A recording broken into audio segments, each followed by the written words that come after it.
bicarakan tentang jihad. Dan risiko dari mengabaikan jihad. Siapa di kita buka muka surat 351 ya. Risiko dari mengabaikan jihad. Di mana yang dulu dah kita sebut, jihad itu adalah satu keperluan dalam Islam. Dia adalah satu tanggungjawab. Dia adalah satu obligation, bukan option ya. Bukan pilihan. Dia adalah satu tanggungjawab yang mesti kita laksanakan dalam hidup ini. Kalau nak lepas daripada azab yang pedih, firman Allah Ta'ala dah saya baca banyak kali pun di sini. Hal adullukum ala tijaratin tunjikum min azabin alim tu'minuna billahi wa rasulihi wa tujahiduna fi sabilillah bi amwalikum wa anfusikum dzalikum khairul lakum in kuntum ta'lamun. Bersama mahukah kamu aku tunjukkan satu perniagaan atau satu jalan supaya kamu lepas daripada azab yang pedih? Kalau tak jalannya, aku nak kaburkan, kata Tuhan ya. Iaitu kamu beriman dengan Allah dan kamu beriman dengan Rasulnya dan kamu berjuang di jalan Allah. Itu jihadun fi sabilillah ya. Wa tujahiduna fi sabilillah. Hendaklah kamu berjihad di jalan Allah. Bi amwalikum, dengan harta-harta kamu, wa anfusikum, dan diri-diri kamu. Zalikum khairul lakum in kuntum ta'lamun. Itulah yang lebih baik bagi kamu jika kamu mengetahuinya, kata Allah ya. Jadi ini bermakna jihad itu bukan satu choice, bukan satu pilihan. Siapa nak berjihad, berjihadlah. Tak nak, tak ngapai. Bukan apa itu. Jihad itu adalah satu kemestian, satu tanggungjawab bagi setiap orang yang mengaku dirinya beragama Islam. Jadi malam ni kita nak bicara apa risikonya kalau seseorang itu mengabaikan jihad. Tak hendak berjihad. Dia nak bersenang lenang aja. Tak hendak berkorban, tak hendak mengorbankan masa, tak hendak mengorbankan tenaga, tak hendak mengorbankan wang ringgit, tak hendak mengorbankan apa saja untuk Islam. Apa risikonya? Apa akibatnya? Ini kita nak baca malam ni ya.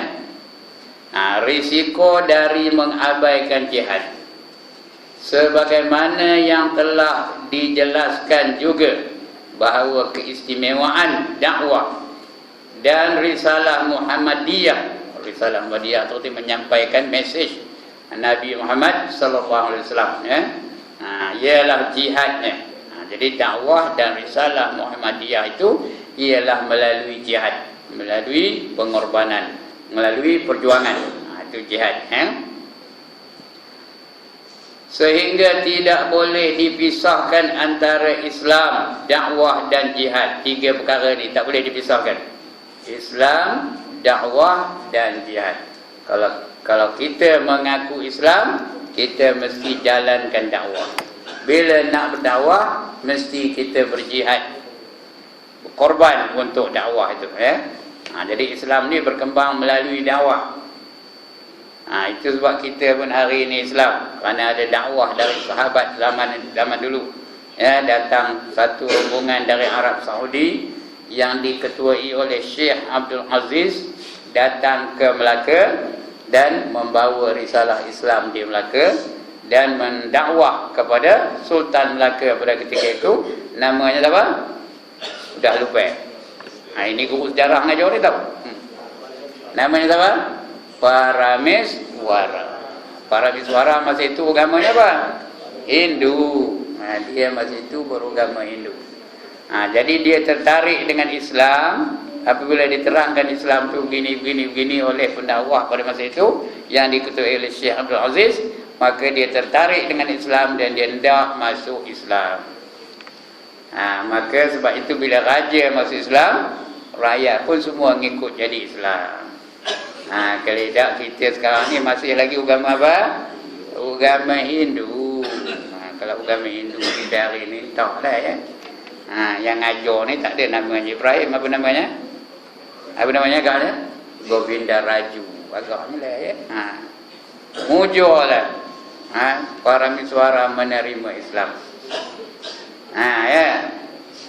Kalau tidak, kita masih lagi beragama Hindu. Cuma hari ini terbalik jadinya. Orang Islam banyak nukar agama kepada agama Hindu. Walaupun mereka diasuh dari kecil secara Islam. Di taman saya tu ada seorang. Nak kahwin dengan pemuda Hindu, jadi Hindu. Sampai sekarang ni maknya tiap minggu ngaji dengan saya. Baca Serus Salikin. Bila sebut Hindu tu dia berkerut mukanya. Mana nak ngerti kan? Dah kenal pada diri dia. Tapi sekarang ni kata dia dah tak terasa lagi dah.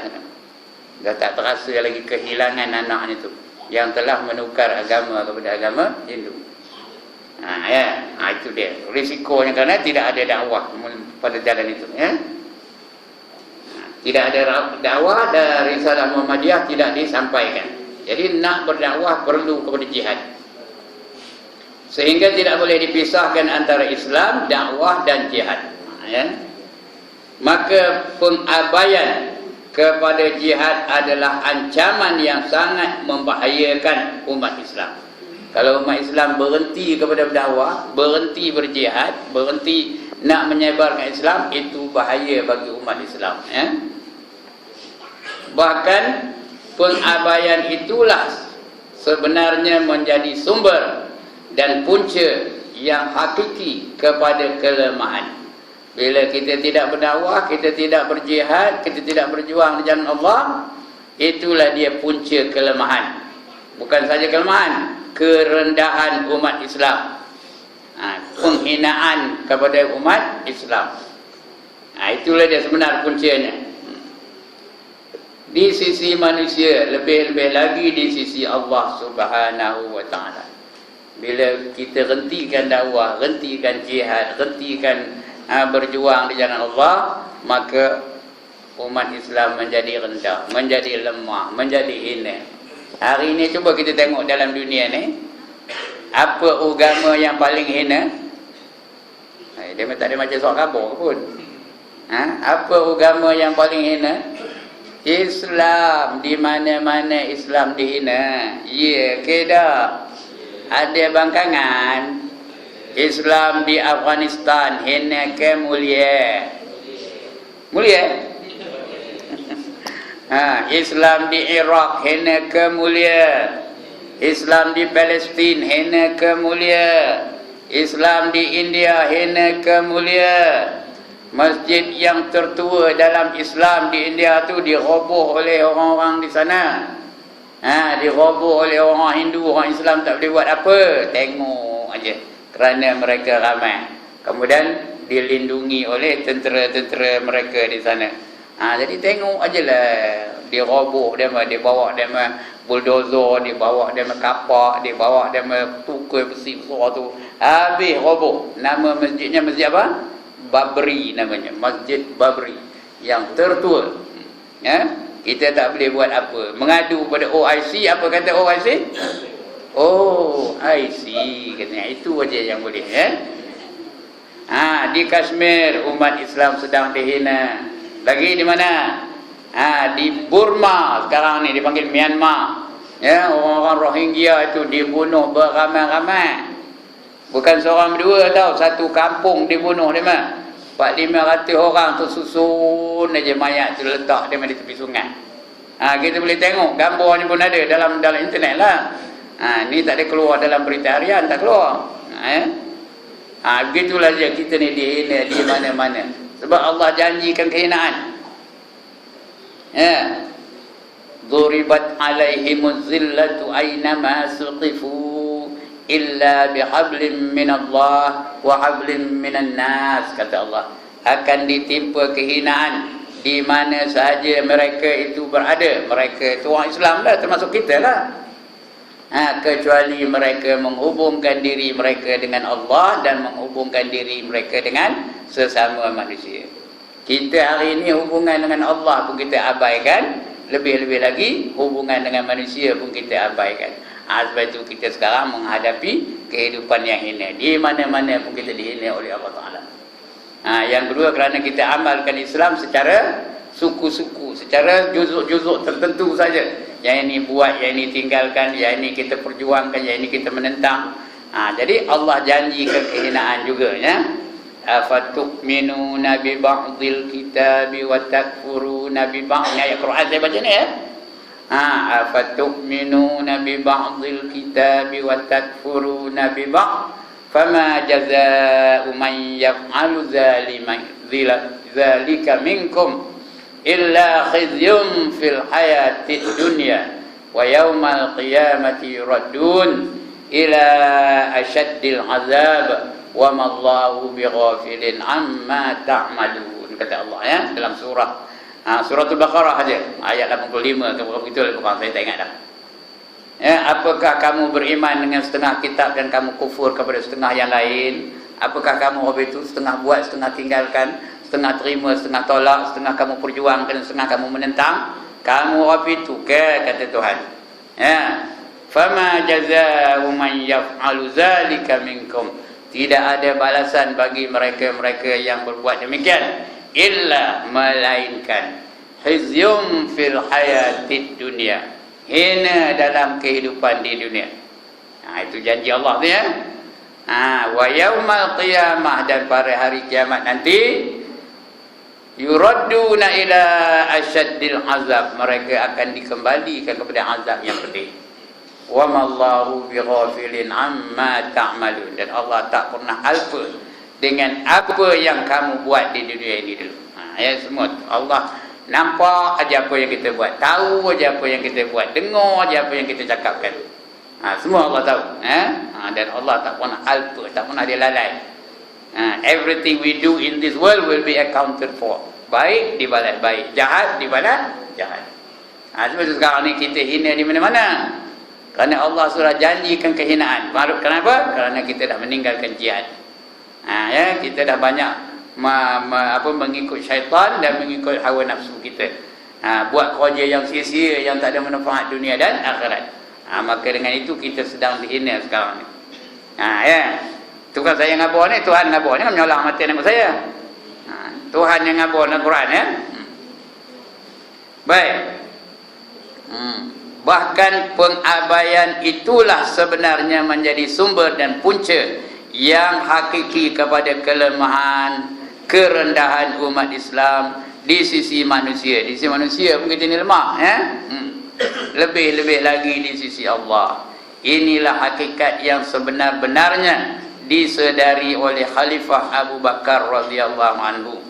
Abu Bakar dia sedar dulu dah, awal-awal lagi dia sedar yang menegaskan dalam ucapan dasarnya, sebaik-baik saja beliau dilantik menjadi khalifah, terus dia mula menyeru sahabat-sahabat supaya berjuang di jalan Allah. Padahal apa payah berjuang lah, masa itu dah dapat kemenangan ya, sudah dapat kemenangan. Mekah sudah ditakluki, Rasulullah sudah berkuasa, Abu Bakar pun sudah dilantik menjadi khalifah. Apa payah perjuangan? Bukannya di dalam kekalahan, dalam kemenangan pun diseru kita supaya berjuang. Paling komannya berjuang melawan hawa nafsu. Itu perjuangan yang lebih besar. Nabi kata raja'na minal jihadil asghar ilal jihadil akbar. Kita ni baru balik dari peperangan yang kecil menuju kepada satu peperangan yang besar. Ditanya sahabat, wa mal jihadul akbar ya Rasulullah? Apa yang dikatakan jihad yang besar tu ya Rasulullah? Jawab baginda, jihadun nafs, melawan hawa nafsu. Itulah jihad yang lebih besar lagi. Jadi nak berjihad dalam hidup ni mesti berjihad. Kalau tak ada musuh terang-terangan macam sekarang ni, tak ada musuh yang berbentuk apa? Fizikal, kita lawan dengan hawa nafsu. Jihad juga. Lawan dengan syaitan, jihad juga. Lawan dengan iblis, jihad juga. Itu dia ya. Itu sebab Abu Bakar menyeru menyeru rakyat-rakyat biasa supaya berjihad di jalan Allah. Jihad telah dijadikan salah satu dasar terpenting untuk dilaksanakan dalam pemerintahannya. Jadi sudah dalam pemerintahan Abu Bakar, jihad itu menjadi satu agenda yang terpenting dalam pemerintahan baginda. Adalah menjadi tanggungjawab dan kewajipan ke atas pemerintah dan para pemimpin masyarakat Islam. Nombor satu pemerintah, nombor dua masyarakat yang menjadi pemimpin. Orang-orang yang menjadi pemimpin dalam masyarakat Islam agar sentiasa menghidupkan roh al-jihad. Itu kena dihidupkan sekali. Roh al-jihad tu nak seru manusia supaya berjihad. Seru manusia supaya berjuang. Itu roh al-jihad di kalangan anggota masyarakat Islam. Bahkan adalah menjadi kewajipan dan tanggungjawab ke atas mereka untuk menjadi contoh dan teladan kepada dalam melaksanakan konsep jihad. Jadi kerajaan dan juga pemimpin, mereka mesti menunjukkan contoh. Menunjukkan contoh, menunjukkan teladan kepada masyarakat biasa macam kita ni, macam mana nak berjihad di jalan Allah. Berjihad dengan harta benda, berjihad dengan masa, berjihad dengan tenaga, berjihad dengan pemikiran supaya Islam kembali berdaulat di atas muka bumi ini. Perjuangan kita tak ada lain, litakuna kalimatullahi hiyal ulya, iaitu agar kalimah Allah mulia di atas muka bumi ini. Bermakna apa? Kalimah Allah tu apa?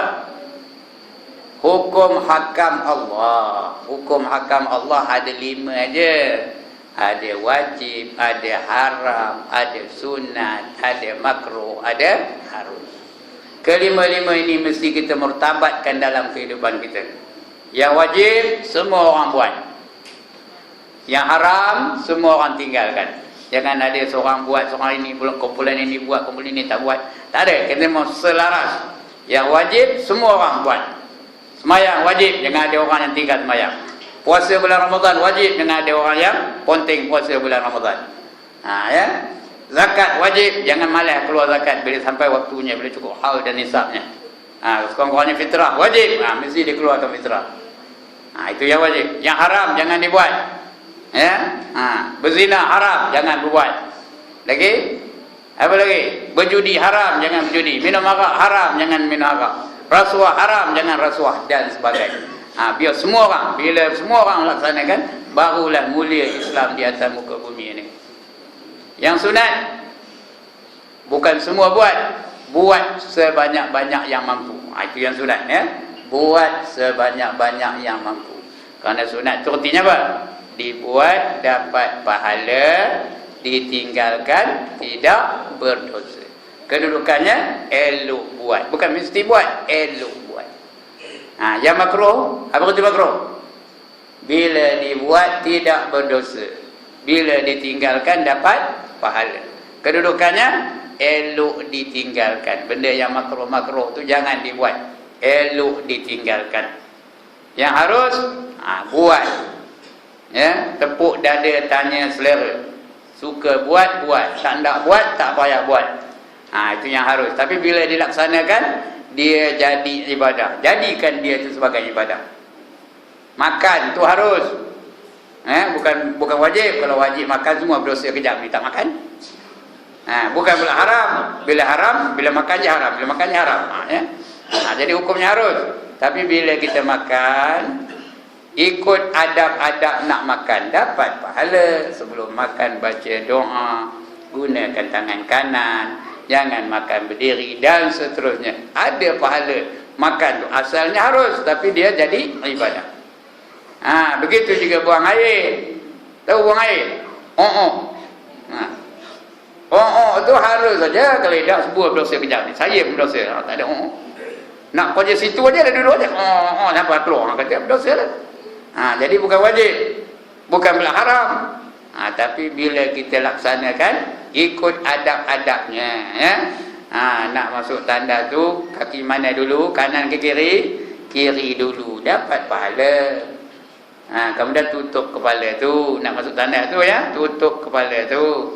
Dengan kepiah boleh, dengan tuala boleh.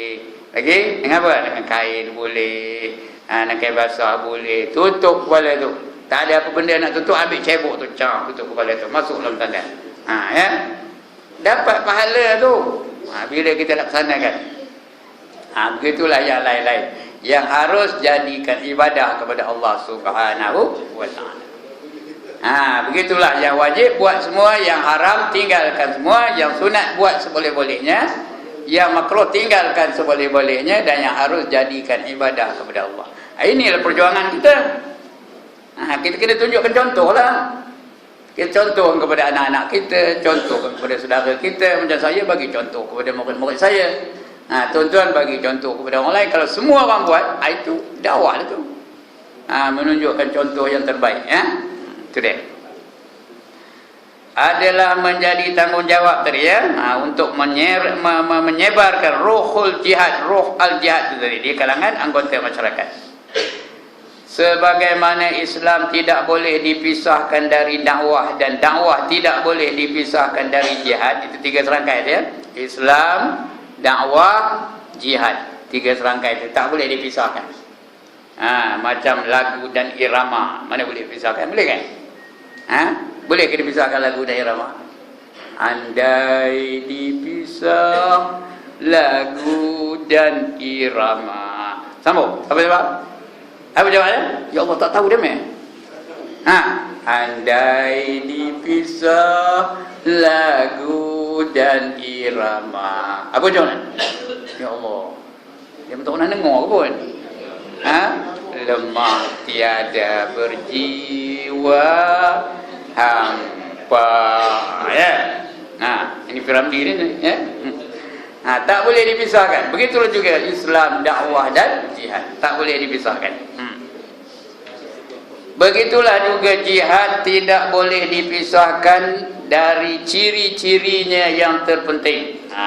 Jihad tu ada tak boleh dipisahkan dengan ciri-ciri dia yang penting. Yang pertama, pengorbanan. Setiap orang yang berjihad mesti berkorban. Tak kira lah harta ke, tenaga ke, wang ringgit ke, masa ke, apa saja kena berkorban. Kena berkorban. Berkorban tu apa? Menggunakannya walaupun kita tak berapa suka, tapi korban juga. Itu kena kerti korban. Apa kata Allah? Itu ayat tadi lah. Lan tanalul birra hatta tunfiqu mimma tuhibbun. Tidak dikira kebaikan, pengorbanan kamu sehingga kamu korbankan sesuatu yang kamu suka, yang kamu sayang. Apa benda kamu sayang, itu bagi. Bila terasa di hati itu, baru namanya kebaikan, baru namanya pengorbanan yang baik. Itu dia. Jadi kita duit itu sayang, korbankan duit itu. Itu baru pengorbanan yang baik. Begitu ke harta yang sayang, bagi harta yang sayang. Begitu. Mesti ada pengorbanan. Kerana itu korban dan pengorbanan merupakan salah satu lambang yang asasi, yang sentiasa disarankan oleh Islam kepada umatnya di dalam sepanjang usia dan sejarah hidupnya. Sejarah perkembangan Islam ni semua di atas pengorbanan orang-orang yang memperjuangkannya. Sebab itu kita kena berkorban. Setiap orang yang berjuang mesti berkorban. Setiap orang yang berkorban mesti ada rasa terkorban. Kalau dia tidak ada rasa terkorban, artinya dia tidak berkorban. Kalau dia tidak berkorban, artinya dia tidak berjuang. Hanya cakap saja. Cakap dia berjuang tapi tak ada berkorban. Faham ni? Sekali lagi. Setiap orang yang berjuang mesti berkorban. Setiap orang yang berkorban mesti ada rasa terkorban. Kalau tak ada rasa terkorban, artinya dia bukan berkorban. Kalau dia bukan berkorban, artinya dia bukan berjuang. Dia bukan berjuang, dia hanya kaburkan dia berjuang saja. Sebenarnya pada hakikatnya dia tidak berjuang. Itu dia ya. Kerana itu korban dan pengorbanan merupakan salah satu lambang yang asasi yang sentiasa disarankan oleh Islam kepada umatnya dalam sepanjang usia dan sejarah hidupnya. Tengok sejarah perjuangan Islam. Mereka berkorban harta, berkorban masa, berkorban ilmu, berkorban tenaga. Daripada kecil sampai ke dewasa mereka berkorban. Tengok Rasulullah. Kalau Rasulullah nak kaya boleh tak? Boleh benar. Pasal dia dari keturunan orang-orang yang menjadi pemimpin. Datuknya tu Abdul Muttalib, ketua kaum Quraisy pada ketika itu. Ya, pak saudaranya pun orang kaya juga, Abu Talib. Tapi dia pula lepas itu kahwin dengan janda yang terkaya di Mekah pada ketika itu. Tapi habis hartanya dikorbankannya di jalan Allah. Bila mati isterinya Khadijah tu, satu apa benda pun tak ada. Habis harta itu dikorbankan oleh Rasulullah di jalan Allah. Bukan korban untuk diri dia, untuk di jalan Allah. Begitu perjuangan baginda. Sahabat Nabi itu, bila Rasulullah minta pengorbanan daripada sahabat untuk menghadapi peperangan Tabuk, satu peperangan namanya peperangan Tabuk.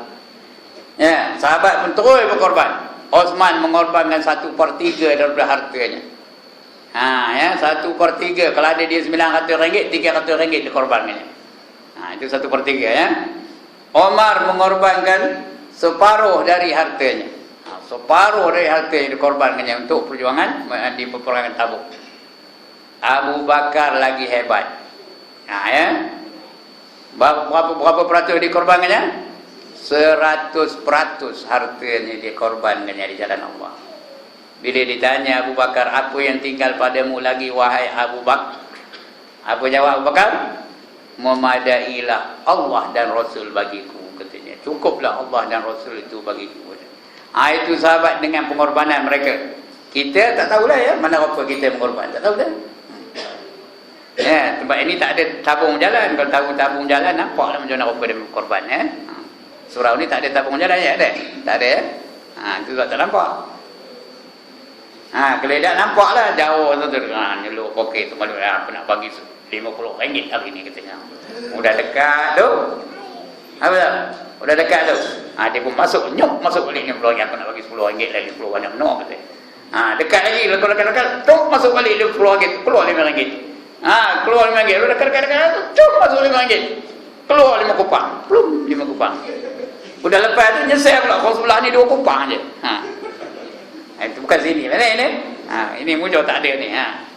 Itu pengorbanan kita dibandingkan dengan para sahabat dulu. Ya. Kerana itu korban dan pengorbanan merupakan salah satu lambang yang asasi yang sentiasa disarankan oleh Islam kepada umatnya dalam sepanjang usia dan sejarah hidupnya.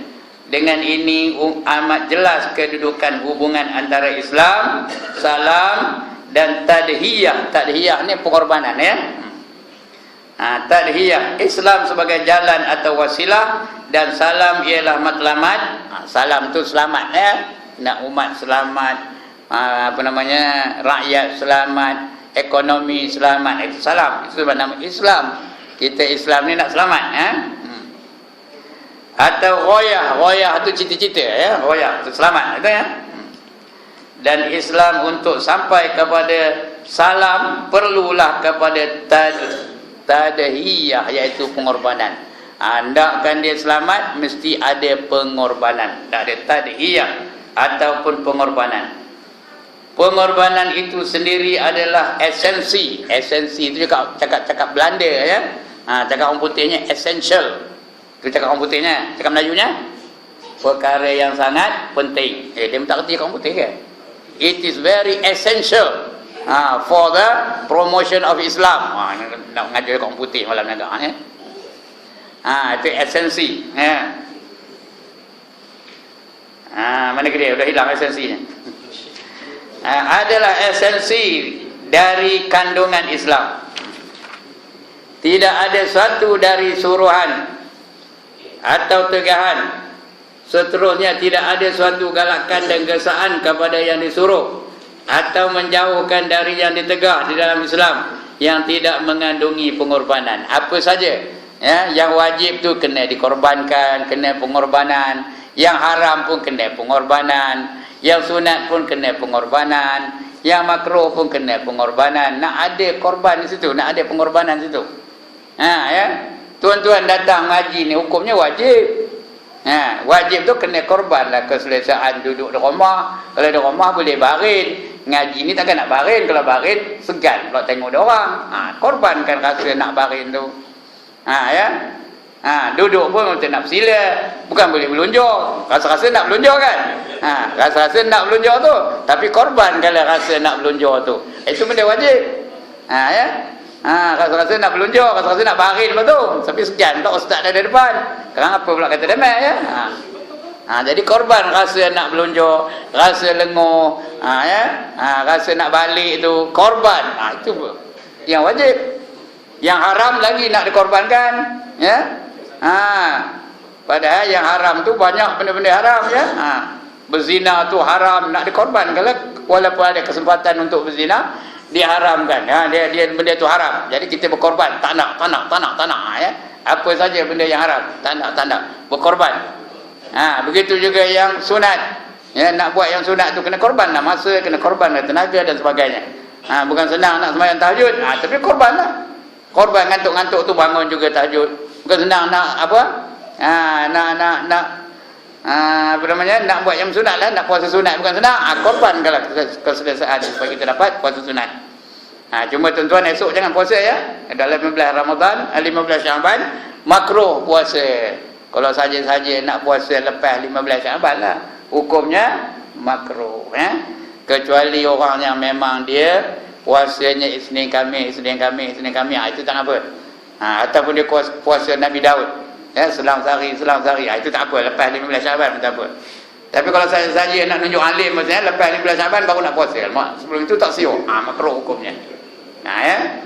Ada tak orang begitu? Entahlah mana saya tahu kan. Masa lain tak nak puasa, jenuh ngajak, haram siuk ni. Dah lepas 15 Syaban baru nak puasa. Itu makruh hukumnya ya. Semua memerlukan pengorbanan ya. Itu dia. Kemudian atau menjauhkan dari yang ditegah, itu pun nak korban juga ya. Senang kali benda itu ditegah, seronok penuh, sedap penuh, tapi nak dikorbankan juga lah. Kesedapan tu nak dikorbankan, keseronokan tu nak dikorbankan, ya, keletihan tu nak dikorbankan, kebosanan tu macam ngaji ni kadang bosan juga ya. Bila nak berhenti ustaz ni, katanya tidak lagi nak berhenti lagi, tengok jam jenuh, tengok jam depan ustaz. Tapi tidak lagi nak berhenti. Kena korban juga ya. Itu dah. Iaitu mengorbankan kepentingan nafsu. Nafsu memanglah kata nak lekat aja. Atau kepentingan diri, atau kepentingan keseronokan dunia, ataupun kepentingan suatu yang sia-sia. Yang melalaikan, udahlah sia-sia, melalaikan dan menghayalkan hakikat hidupnya. Ya. Sikit lagi ni esok, malam esok, siap dah esok ya.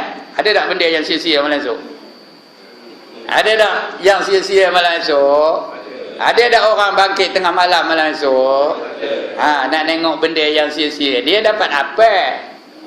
Dia bangkit dapat apa? What do you get when you wake up tomorrow night? Nothing. Ya. Demo tu adalah dapat ganjaran, dapat apa? Kita yang dapat apa? Ngantuk dapat. Suara apa? Hilang suara dapat. Menjerit tengah rumah tu. Gol, kata menjerit seorang. Ya. Bingung ke cerodik. Lantak le marah-marah ada ya. Ya. Itu benda-benda yang sia-sia. Korban lah, kena korban. Ya. Walaupun seronok. Ya. Kena korban. Saya bolehlah cakap, saya dah tua. When I was young, I was also involved in this game tau. Tak nak cerita lah apa ceritanya. Siapa yang tahu-tahulah. Okey, itu pengorbanan ya. Yang sia-sia, yang melalaikan dan menghayalkan hakikat hidupnya, mengorbankan kesemuanya itu untuk Tuhan dan Rasulnya. Ini bukan senang ni, ngabur senang. Untuk kepentingan agamanya, masyarakatnya dan negaranya, serta akhiratnya. Itu dia korban semua untuk kepentingan agama, untuk kepentingan negara, untuk kepentingan akhirat, untuk kepentingan masyarakat. Itu kita nak berkorban. Kalau tidak, tak dapat ya. Tegasnya untuk kepentingan kesempurnaan hidup di sisi Allah. Kalimah la ilaha illallah atau lillahi ta'ala. Kalimah lillahi ta'ala. Atau kerana Allah yang menjadikan tonggak dan teras di dalam setiap ibadah. Dan ubudiyah itu penghambaan kepada Allah Ta'ala, ya, adalah cermin yang menggambarkan roh pengorbanan. Jadi nak disemaikan roh pengorbanan itu kepada semua masyarakat. Lebih-lebih lagi mereka-mereka yang menjadi pemimpin, mereka-mereka yang menjadi orang yang dicontohi, itu kena semaikan atau kena luahkan roh pengorbanan itu kepada masyarakat yang kita pimpin tu. Sebabnya Islam menamakan roh pengorbanan dan menjadikannya syiar yang disarankan di dalam kehidupan setiap Muslim, ialah kerana itulah hakikat yang mahu diisi dalam setiap masyarakat manusia. Itu sebab digalakkan, disarankan, diseru, kerana itulah perkara yang perlu ada dalam masyarakat manusia. Masyarakat yang umumnya dikuasai oleh roh pengorbanan, iaitu yang menjadi ciri terpenting dalam jihad, adalah suatu masyarakat yang ideal. Apa arti ideal? Yang sempurna. Itu arti ideal, ya, yang sempurna, yang tak ada kelemahan. Itu ideal. Yang terbaik. Masyarakat yang kukuh dan teguh ikatan tali perhubungan di antara para anggotanya, iaitu masyarakat yang erat jalinan tali persaudaraannya. Kerana Islam pun menganjurkan persaudaraan antara sesama orang Islam. Innamal mu'minuna ikhwah. Sesungguhnya orang-orang yang beriman itu berkasih sayang antara satu sama lain. Ya, ini roh. Nak berkasih sayang ni kena korban lah. Kena korban perasaan, jangan mengeluarkan kata-kata yang boleh menyinggung perasaan orang lain dan sebagainya. Itu kena dia ada pengorbanan namanya tu, ya. Baik. Masyarakat yang umumnya dikuasai oleh roh pengorbanan, iaitu menjadi ciri terpenting dalam jihad, adalah suatu masyarakat yang ideal. Ideal itu yang sempurna. Masyarakat yang kukuh dan teguh ikatan tali perhubungan antara para anggotanya. Itulah dia masyarakat yang erat jalinan persaudaraannya. Itulah masyarakat yang layak diistilahkan dengan nama khairu ummatin. Khairu ummatin. Ini dari ayat Quran, ya. Khairu ummatin ukhrijat linnas ta'muruna bil ma'ruf wa tanhauna 'anil munkar wa tu'minuna billah. Itu ayat Quran, surah Ali Imran. Kuntum khairu ummatin ukhrijat linnas, kata Allah. Kamu itu adalah umat-umat yang terbaik di kalangan manusia, yang Allah jadikan, yang dikeluarkan dari kalangan manusia. Tapi dengan syarat apa? Ta'muruna bil ma'ruf, kamu menyeru kepada kebajikan, wa tanhauna 'anil munkar, dan kamu mencegah kepada kemungkaran. Bila ada kemungkaran, kamu tegakkan dia, jangan bagi dia melakukan kemungkaran. Kalau semua orang buat hal itu, maka aman negara kita ni. Ya, aman. Masa mana maksiat, dia tolong untuk mencegahnya. Mana kebaikan, dia tolong untuk kebaikan itu. Ya, aman negara kita ni. Hari ini pasal apa tak aman? Yang pertama, kita tidak menyeru kepada kebaikan. Yang kedua, kita banyak menyeru kepada kejahatan. Itu sebabnya banyak macam masalah hari ini. Ya. Jadi kata Allah tadi apa? Kuntum khairu ummatin ukhrijat linnas. Kamu adalah sebaik-baik umat yang dikeluarkan ataupun yang dijadikan di kalangan manusia. Kamu menyeru kepada kebaikan, mencegah kepada kemungkaran, dan kamu beriman kepada Allah Ta'ala. Itu ciri iman tu, syaratnya. Syaratnya mesti beriman kepada Allah. Sudah beriman tu, kamu menyeru kebaikan dan mencegah kemungkaran. Iaitu masyarakat yang mempunyai 3 ciri. Kata dia Dr. Harun Dini, 3 ciri. Yang pertama, beriman kepada Allah. Yang kedua, menyuruh kepada yang ma'ruf. Ma'ruf tu kebaikan, ya. Menyuruh kepada kebaikan. Dan yang ketiga, mencegah dari yang mungkar. Mana yang berdosa jangan dibuat. Ketiga-tiga ciri tersebut pada hakikatnya adalah natijah. Natijah artinya hasil, natijah atau hasil dari roh pengorbanan. Bila ada pengorbanan, boleh tercapai yang 3 tadi. Yang juga cermin kepada roh jihad. Dia berasal dari jihad tu. Nak menyeru kepada kebaikan tu, nak berjihad. Lebih-lebih nak mencegah kemungkaran, itu lagi nak berjihad, ya. Nak mencegah kemungkaran itu lagi jihad. Hanya dengan jihad lahir dapat mencipta masyarakat yang tinggi dan dihormati, punya maruah dan pribadi. Al-izzah wal karamah. Wal izzah, al-izzah itu arti kemuliaan. Wal karamah itu juga maknanya kemuliaan. Sementara dengan jihad batin dapat mencipta masyarakat yang sentiasa diberi petunjuk dan kelurusan. Al-huda wal istiqamah. Kalau anda al-huda itu apa? Hidayah, ya, hidayah atau petunjuk. Wal istiqamah, apa istiqamah? Berterusan. Dia tak ada kejap datang, kejap tidak, kejap semayang, kejap tinggal. Ada istiqamah, berterusan, ya. Itu apa namanya? Wal istiqamah. Masyarakat Islam yang mengabaikan jihad adalah masyarakat yang sudah kehilangan satu dari bukti keimanan yang paling jelas dan nyata. Ya. Jelas, nyata Allah suruh. Apa Allah suruh? Ini dia ayat Quran, ya. Hanya sesungguhnya mereka yang beriman itu ialah mereka yang beriman dengan Allah dan Rasulnya. Itu tanda orang beriman tu. Dia beriman dengan Allah dan Rasulnya. Kemudian mereka merasa ragu. Tidak merasa ragu. Tidak ada ragu dengan Allah, tak ada ragu dengan Rasulnya, ya. Dan berjihad dengan wang dan hartanya. Dia berjihad dengan duit dan juga harta dia, serta dengan dirinya, diri sendiri dan nyawanya. Mereka itulah orang-orang yang benar, iaitu orang yang imannya itu iman benar. Ulaika humus shadiqun. Itu adalah orang yang benar, ya. Ini juga berarti bahawa masyarakat yang mengabaikan jihad adalah masyarakat yang kehilangan cirinya, yang menjadi tonggak dan teras kepada masyarakat yang ideal, iaitu khairu ummatin tadi. Kalau tak ada jihad, tak dapat khairu ummatin tu, ya. Masyarakat yang telah kehilangan sifat keistimewaannya, identitinya pun hilang, dan kepribadiannya pun dah tak ada. Masyarakat Islam yang mengabaikan jihad adalah masyarakat yang lebih mementingkan diri, nafsu dan keduniaan. Ini akhir zaman, ya. Itu sebab kita sekarang ni dihina di mana-mana saja. Sehingga kata Nabi, umatku nanti di akhir zaman nanti akan dikeronyok-keronyok oleh musuh, seperti mereka berada mengeronyok hidangan dalam dulang. Yang dalam dulang tu umat Islam dikeronyok oleh musuh yang mengelilingi dulang tu. Ya, kenapa? Sudah tak ada semangat jihad. Kerana kita sudah ada penyakit, kata Nabi.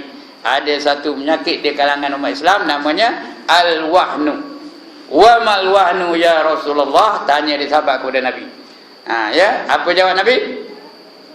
Hubbud dunya wa karahiyatul maut. Cintakan dunia dan takut mati. Itu kita lah umat akhir zaman ni, ya. Nabi dah cakap begitu. Baik, ini juga berarti bahawa masyarakat yang mengabaikan jihad adalah masyarakat yang kehilangan cirinya, yang menjadi tonggak dan teras kepada masyarakat yang ideal, iaitu khairu ummatin tadi. Masyarakat yang telah kehilangan sifat keistimewaannya. Jihad dah tak ada keistimewaan apa-apa lagi. Identiti dan kepribadiannya. Masyarakat Islam yang mengabaikan jihad adalah masyarakat yang lebih mementingkan diri, nafsu dan keduniaan. Masyarakat Islam yang demikian adalah masyarakat yang telah berkecaian simpulan tali perhubungannya. Masyarakat yang terurai jalinan tali ikatan persaudaraannya. Sudah tak ada saudara, itu nak bergaduh je, jiran dengan jiran bergaduh, ya, suami isteri bergaduh, bapa dengan anak bergaduh, nak bergaduh aja kerjanya. Sudah tak ada apa? Ikatan pertalian tu dah terurai, ya. Terurai jalinan tali ikatan persaudaraannya. Sedangkan agama, khususnya Islam, sentiasa mengawal supaya ikatan dari simpulan tali perhubungan kemasyarakatan itu tetap terjamin kukuh dan utuh, ya. Dalam Quran Allah sebut apa namanya? Ittaqullaha haqqa tuqatih wa la tamutunna illa wa antum muslimun wa'tasimu bihablillahi jami'a wa la tafarraqu, kata Allah, ya. Wa'tasimu bihablillahi jami'a, berpegang teguhlah kamu kepada tali Allah dan jangan kamu bercerai-berai. Jangan kamu bercerai-berai. Itu Allah perintah tu, ya. Tapi kenapa dah tak ada? Nak bergaduh aja kerjanya, ya. Ni bergaduh dengan ni, jiran bergaduh dengan jiran dan sebagainya. Itu umat Islam hari ini. Itu sebab kita lemah. Ya, bila ada orang serang kita, kita biar je, lantak. Itu dia, kasih padan muka katanya. Itu menyebabkan kejatuhan negara-negara Islam di tangan penjajah dulu. Mula-mula betul lah. pasal nak bergaduh aja. Orang Islam sama orang Islam. India tu dulu dikuasai oleh orang Islam, tapi satu kerajaan Islam tu tumbang di India sampai satu negara tu habis dikuasai oleh orang Inggeris. Baca sejarah boleh tahulah. Jadi berkecaian simpulan tali perhubungannya, masyarakat yang terurai jalinan tali ikatan persaudaraan, sedangkan agama khususnya Islam sentiasa mengawal supaya ikatan dan simpulan tali perhubungan kemasyarakatan itu tetap terjamin, terjamin kukuh dan utuh. Masyarakat Islam yang demikian itulah masyarakat yang fasik. Fasik itu jahat ya. Jangan nak jadi orang fasik lah. Fasik itu orang yang selalu melakukan dosa kecil yang diancam oleh Allah dalam firman-Nya, qul in kana aba'ukum wa abna'ukum wa ikhwanukum wa azwajukum wa ashiratukum wa amwalun iqtaraftumuha wa tijaratun takhshawna kasadaha wa masakinu tardawnaha ahabba ilaikum minallahi wa rasulih wa jihadin fi sabilih fatarabbasu hatta ya'tiyallahu bi amrih wallahu la yahdil qaumal fasiqin. Katakan jika bapa-bapa kamu dan anak-anak kamu dan saudara-saudara kamu dan isteri-isteri kamu atau suami-suami kamu dan kaum keluarga kamu dan harta benda yang kamu usahakan dan perniagaan yang kamu bimbang akan merosot dan rumah-rumah tempat tinggal kamu yang kamu sukai, jika semuanya itu menjadi perkara yang kamu cintai lebih daripada Allah dan Rasul, kalau kamu lebih cinta kepada benda-benda tadi lebih daripada Allah dan Rasul, dan daripada berjihad, lebih cinta daripada berjihad di jalan Allah ya, untuk agamanya, maka tunggulah sehingga Allah mendatangkan keputusannya. Bermakna tunggulah azab yang Allah akan sampaikan, yang Allah akan turunkan, yang Allah akan kenakan. Kerana Allah tidak akan memberi petunjuk kepada orang-orang yang fasik. Orang fasik takkan dapat petunjuk dari Allah Subhanahu wa taala. Dalam ayat ini jelas sekali hubungan antara jihad dan cintakan Allah dan Rasulnya, kerana cinta itu adalah nadi dan nyawa keimanan. Kalau kamu betul cintakan Allah, kamu akan berjihad di jalannya, akan berjuang di jalannya, akan berkorban untuknya. Kalau tidak, pura-pura ajalah cinta kamu tu ya. Keimanan sementara nyawa dan nyawa keimanan, sementara jihad dan pengorbanan adalah hasil buah iman, yang juga bukti atas cintanya, kerana hakikat cinta ialah pengorbanan untuk yang dicintai. Kalau kita cintakan seorang-seorang tu, kita berkorban untuk dia, apa saja yang dia nak kita berkorban untuknya. Ya. Sikit lagi tuan-tuan, sangatlah perlu diulangi di sini bahawa punca kelemahan dan kemunduran, kehilangan dan kehilangan maruah dan nilai diri masyarakat Islam ialah kerana ketiadaan roh jihad. Itu yang jadi kita hari ini. Kerana dah tak ada roh jihad tu, tak nak dah berjihad dah. Nak senang aja. Yang membuktikan kemalapan api iman. Iman tu dah malap dia, macam lampu gosling dah habis minyak. Mana apa ya? Tahu ke ada pun nak tahu lampu gosling dari mana kau dah? Dah habis minyak mana apanya?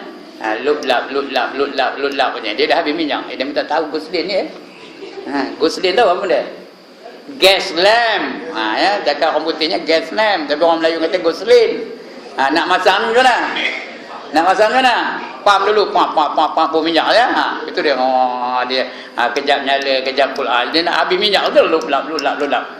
Itu lampu gosling. Macam itulah iman sekarang ni. Macam lampu gosling dah habis minyak.